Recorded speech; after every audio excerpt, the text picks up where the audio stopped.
So my first exposure to missions and the idea of missionaries traveling the world and doing God's work was when I was in second grade. I was attending a Christian school. It wasn't very big, but there were a lot of stories that we would hear. And in second grade, I remember hearing about a woman named Amy Carmichael. And I was captivated by her story. It was a highlight of my year, and it's something I can vividly remember from second grade.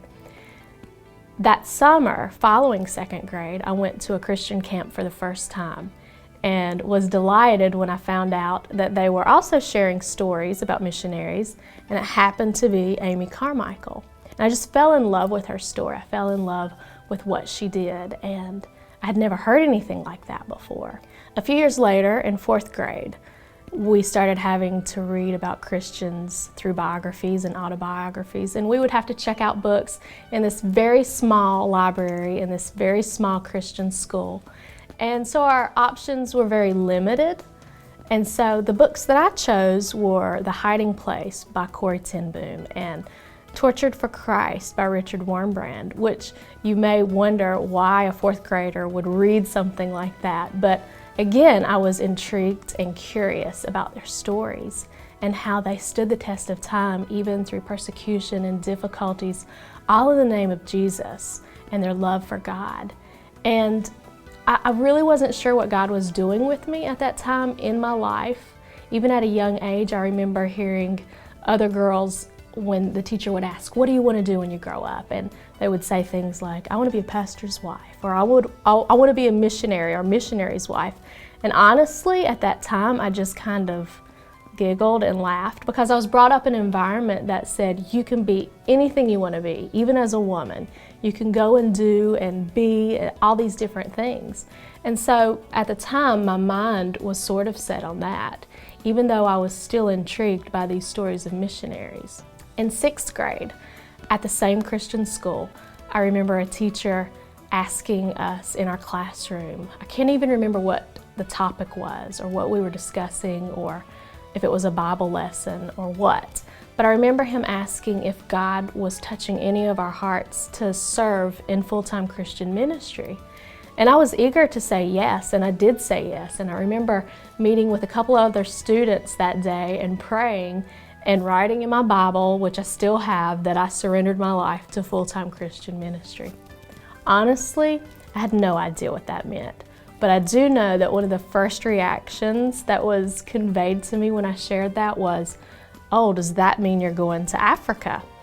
And so I kind of filed that in the back of my mind, wondering if that is what it meant, and not really knowing.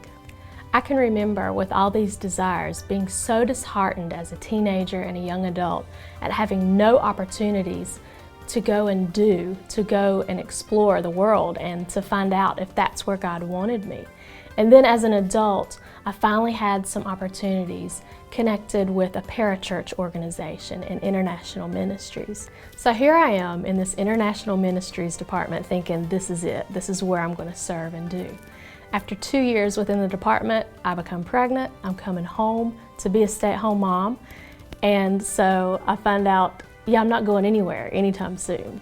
During my exit interview with this parachurch organization in international ministries, I found out that had I stayed for one more year, that I would have begun traveling internationally for this ministry. So I come home and all the thoughts of travel just kind of disappear from my heart and my mind. My husband and I are so thankful for West Cabarrus Church. It really is a sending church. Our kids are seeing missionaries of families that they know and they're connecting with and they want to support through their own little bits of money and through prayer. And it's setting an environment for our family to effectively create this environment that our kids will grow up in. They'll realize that if God does indeed call them to the mission field, that they don't have to be afraid of that. And that they know that they're going to have support, not just of a church, but of their family, that we're going to be fully behind them and not afraid of what may happen, not afraid of the unknown, but confident that whatever God starts in them, He will be faithful to complete and finish. Because of Christ, I have joy in raising, hopefully, a legacy of children who grow up knowing about sharing the gospel. Maybe my opportunity didn't come to actually go to a country and serve, but I look at these kiddos back here and I think about the potential that lies there and what could happen and the glory that God will get from their lives and what we try to pour into them. I am a mother. I am sent.